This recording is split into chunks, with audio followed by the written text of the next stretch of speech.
《桃花源記》作者陶淵明。晉太元中，武令人捕魚為業，緣溪行，忘路之遠近，不逢桃花林。隔岸數百步，中無雜樹，芳草鮮美，落英繽紛，漁人皆異之。復其行，欲窮其能。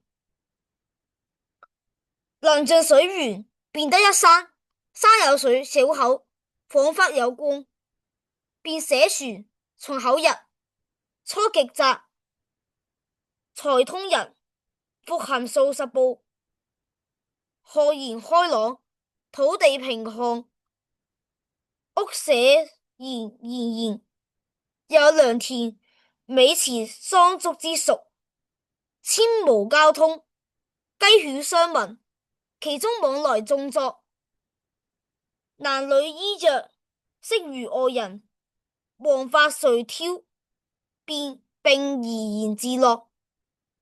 見漁人，乃大驚，問所從來。具答之，便要還家，竊酒殺雞作食。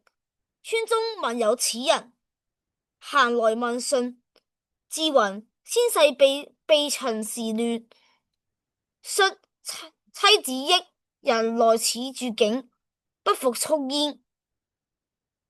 遂與外人間隔，問今是何世，乃不知有漢無量魏晉，此人一一為具言所聞，皆嘆惋。漁人各復言至其家，皆速酒食，停數日，辭去。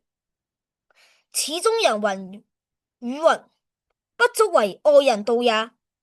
既速，得其船，便扶向路，處處自知，及郡下，謁太守。說如此，太守便請人隨其往。曾向所至，遂睡迷，不復得路。南陽劉子陟高上士也，聞之，欣然歸往。未果，曾病終。後遂無問津者。